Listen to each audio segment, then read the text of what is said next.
അപ്പോൾ ഗൈസ്, ഞാൻ ജർമ്മനിലേക്ക് എത്താൻ ടോട്ടൽ എമൗണ്ട് എത്രയാണെന്ന് പറയാം. അപ്പോൾ ഇങ്ങനെയാണ് ഇപ്പം നാടുള്ളത്. കണ്ടായിരുന്നു.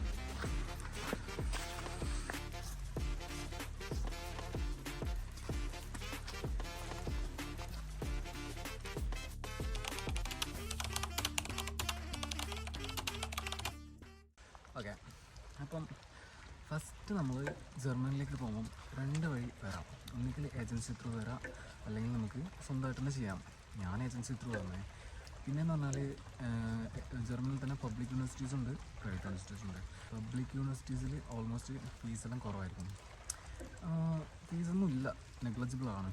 ഏകദേശം ഒരു സെമസ്റ്ററിൽ മാക്സിമം പോലെ 1500 യൂറോ ഒക്കെ. 1500 യൂറോ പറഞ്ഞാൽ ഓൾമോസ്റ്റ് 1,00,000 സംതിങ്, ഒരു സെമസ്റ്ററിൽ 6 മാസം അങ്ങനെ. പിന്നെ ഇപ്പം ഞാൻ പറയുന്നത് ഞാൻ വന്നത് എങ്ങനെയെന്നുള്ള കാര്യങ്ങളാണ്. അപ്പം ഞാൻ ഏജൻസി ത്രൂ വന്നത്. അപ്പം ഏജൻസിയിൽ എനിക്ക് ഏജൻസി ഫീസായിട്ട് 1,85,000 ആയിട്ടുള്ളത്. ഏജൻസിയിൽ ഫസ്റ്റ് നമ്മൾ ഇനീഷ്യൽ ഒരു എമൗണ്ട് അടക്കണം. ഇനീഷ്യൽ പേയ്മെൻറ്റ് ഒരു 16,000 ഒക്കെയാണ്. ഞാൻ 16,000 പേയ്മെൻറ്റ് ചെയ്തത്. അത് കഴിഞ്ഞ് ഓഫർ ലെറ്റർ കിട്ടിയതിന് ശേഷം മാത്രമേ നമ്മൾ ബാക്കി എമൗണ്ട് പേ ചെയ്യേണ്ടതുള്ളൂ. ഓഫർ ലെറ്റർ കിട്ടിയതിന് ശേഷം നമ്മളിപ്പം ഓരോ കോളേജിൽ അപ്ലൈ ചെയ്യും. എന്നിട്ട് നമുക്ക് ഓഫർ ലെറ്റർ കിട്ടും. ഓഫർ ലെറ്റർ കിട്ടിക്കഴിഞ്ഞ് കഴിഞ്ഞാൽ പിന്നെ 1,00,000 കൂടി പേയ്മെൻറ്റ് ചെയ്തു. പിന്നെ അത് കഴിഞ്ഞ് വിസ കിട്ടിക്കഴിഞ്ഞിട്ടാണ് ഞാൻ ബാക്കി 69,000 പേയ്മെൻറ്റ് ചെയ്തത്.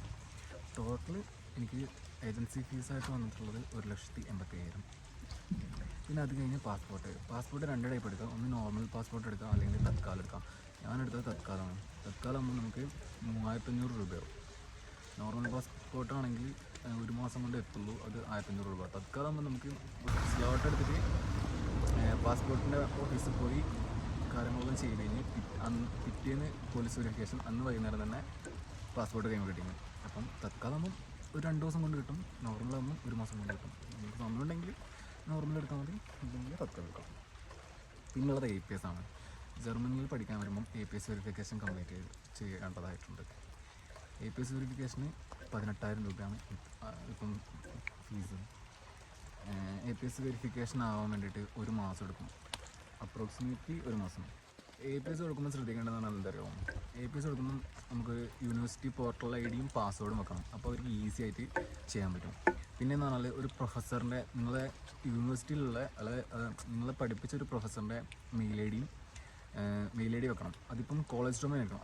gmail.com, yahoo.com, അങ്ങനത്തെ കൂടാ. ഇപ്പം ഞാൻ പഠിച്ചത് വയനാടാണ്. അപ്പം എൻ്റെ ഡൊമൈൻ @gcwid.account.in ആയിരുന്നു. അപ്പോൾ അതേപോലത്തെ ഓരോ കോളേജിനും ഓരോ ഡൊമൈൻ ഉണ്ടാവും മെയിൽ ID-ക്ക്. അപ്പം അങ്ങനെയുള്ളത് വേണം വെക്കാൻ. പിന്നെ അത് കഴിഞ്ഞാൽ വരുന്നത് IELTS ആണ്. IELTS കോച്ചിങ്ങിന് എനിക്ക് 9,440 രൂപ ആയിട്ടുണ്ട്. അതിപ്പം ഓരോ കോച്ചിങ് സെൻറ്ററിലും മാറും. 1 മാസത്തെ കോച്ചിങ് ആയിരുന്നു ഉണ്ടായിരുന്നത്. പിന്നെ IELTS പഠിക്കുമ്പം IELTS 1 മാസം ഞാൻ ചെയ്തിട്ടുണ്ടായിരുന്നു. IELTS പഠിക്കുമ്പം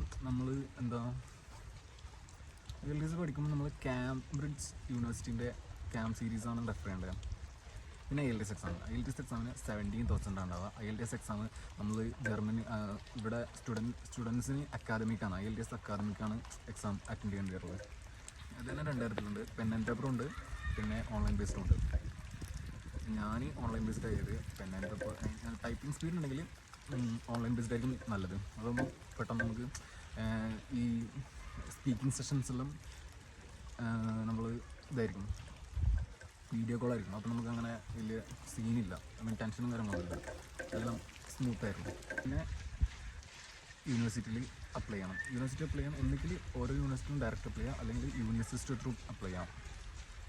ഇപ്പം ഏജൻസീസെല്ലാണെങ്കിൽ ഓരോ യൂണിവേഴ്സിറ്റിയിൽ പോയിട്ട് അപ്ലൈ ചെയ്യും. പിന്നെ യൂണിവേഴ്സിറ്റി ത്രൂ അപ്ലൈ ചെയ്യാനും ഈസിയാണ്. യൂണിവേഴ്സിറ്റി ത്രൂ അപ്ലൈ ചെയ്യുമ്പം ആദ്യത്തെ ഒരു കോളേജ് അപ്ലൈ ചെയ്യാൻ 75 യൂറോയും, പിന്നെ അഡീഷണൽ ആയിട്ട് ചെയ്യുമ്പം ഓരോ യൂണിവേഴ്സിറ്റിക്കും 30 യൂറോ വെച്ച് ചെയ്യാം. പിന്നെ നമുക്ക് അഡ്മിഷൻ ലെറ്റർ കിട്ടും. അഡ്മിഷൻ ലെറ്ററിൽ ഇപ്പം ഒരു സെമസ്റ്റർ കോൺട്രിബ്യൂഷൻ ഫീ എന്ന് പറഞ്ഞിട്ട് ഒരു ഫീ ആയിട്ടുണ്ട്. അത് എനിക്ക് വന്നത് 330 യൂറോ ആണ്. 330 യൂറോ പറയുമ്പോൾ 33,429 രൂപ ആയിട്ടുണ്ട്. അത് നമ്മൾ സെമസ്റ്റർ കോൺട്രിബ്യൂഷൻ, അതിൽ തന്നെ ട്രാവൽ കാർഡ് കിട്ടും. ട്രാവൽ കാർഡ് എന്ന് പറഞ്ഞാൽ ഇപ്പം ഇവിടെ ജർമ്മനിയിൽ മൊത്തം ട്രാവൽ ചെയ്യാൻ ഫ്രീ ആണ്. ഇപ്പോൾ സ്റ്റുഡൻസിന് അത് ട്രാവൽ കാർഡ് നമുക്ക് കോളേജിൽ നിന്ന് പ്രൊവൈഡ് ചെയ്യും, അല്ലെങ്കിൽ നമുക്ക് പൈസ എടുത്ത് വാങ്ങാം. 80 രൂപ അങ്ങനെ ഉള്ളൂ ഒരു കൊല്ലത്തേക്ക്. പിന്നെ വരുന്നത് blocked account. Blocked account almost എത്രയാണ്, 11,904 ആണ് ബ്ലോക്ക്ഡ് അക്കൗണ്ട് ആവശ്യം വരുന്നത്. പക്ഷേ നിങ്ങൾ ഫിൻഡിബേലോ എക്സ്പാക്ട്രോയിലോ ആയിരിക്കും ബ്ലോക്ക്ഡ് അക്കൗണ്ട് ക്രിയേറ്റ് ചെയ്യുക. വേറെ കുറേ ഉണ്ടാവും. ഞാൻ എക്സ്പാക്ട്രോയിലാണ് ആക്കിയിട്ടുള്ളത്. അതിൽ 12,128 യൂറോസ് ആയിട്ടുണ്ടായിരുന്നു. അത് നാട്ടിലെ കണക്കനുസരിച്ച് ഓൾമോസ്റ്റ് 11,20,575 രൂപ. അത്രയാണ് ബ്ലോക്ക്ഡ് അക്കൗണ്ടിനായിട്ടുള്ളത്. പിന്നെ വിസ ഫീ ഞാൻ പ്രീമിയം ലോഞ്ച് എടുത്തിട്ടുണ്ടായിരുന്നു. പ്രീമിയം ലോഞ്ചിന് എക്സ്ട്രാ 2,845 രൂപ ആയിട്ടുണ്ട്. കൂടാതെ വിസ ഫീ 8,344 രൂപ. പ്രീമിയം ലോഞ്ച് എടുക്കുമ്പോൾ കുറച്ചും കൂടി കംഫർട്ടും കുറച്ച് ടെൻഷൻ ഫ്രീ ആവും. നമുക്ക് എന്ത് ഫോട്ടോസെറ്റ് എടുക്കണമെങ്കിലും അവിടെ ഫ്രീ ആയിട്ട് എടുത്തരും. പിന്നെ കംഫർട്ടായിരിക്കും. പിന്നെ അക്കോമഡേഷൻ എന്ന് പറയുമ്പം എനിക്കിവിടെ ഫസ്റ്റ് വരുമ്പം ഡെപ്പോസിറ്റായിട്ട് 750 യൂറോ ഡെപ്പോസിറ്റും പിന്നെ 355 യൂറോ റെൻറ്റും വന്നിട്ടുണ്ട്. അപ്പം 750 യൂറോ 71,500 ഡെപ്പോസിറ്റും പിന്നെ 35,000 റെൻറ്റും. അതിപ്പം നാട്ടിൽ നിന്ന് നമ്മൾ ഇവിടെ അക്കോമഡേഷൻ സെറ്റാക്കിയിട്ട് വരുന്നതായിരുന്നു നല്ലത്.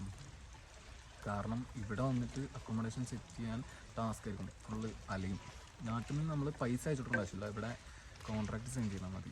പിന്നെ ഇവിടെ വന്നിട്ടുള്ള ചിലവിന് വേണ്ടിയിട്ട് അത്യാവശ്യം ക്യാഷ് കയ്യിലേക്ക് എടുക്കണം. അതാണ് യൂണിയൻ മണി പോയിട്ട് എക്സ്ചേഞ്ച് ചെയ്യുന്നതായിരിക്കും നല്ലത്. യൂണിയൻ മണി മറ്റേ ഞാൻ കൊച്ചിയിൽ നിന്ന് കയറി. അപ്പം കൊച്ചിയിൽ എയർപോർട്ടിൻ്റെ അടുത്ത് തന്നെ യൂണിയൻ മണി എക്സ്ചേഞ്ച് ഉണ്ട്. അവിടെ പൈസ കുറവായിട്ട് യൂറോ എക്സ്ചേഞ്ച് ചെയ്ത് തരും. ഞാൻ 365 യൂറോ എടുത്തിട്ടുണ്ട്. നാട്ടിലത്തെ 32,850 രൂപ. പിന്നുള്ളത് ഷോപ്പിംഗ് ഓൾമോസ്റ്റ് ഞാൻ 50,000 അത്രയൊക്കെ ചെയ്തിട്ടുണ്ട്.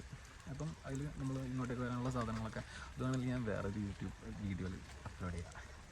പിന്നെ ഫ്ലൈറ്റ് ടിക്കറ്റ് ഞാൻ എത്തിഹാഡ് എയർവേസിലാണ്. ഞാൻ കൊച്ചിയിൽ നിന്ന് അങ്ങോട്ടേക്ക് ഫ്രാങ്ക്ഫർട്ടിലേക്കാണ്.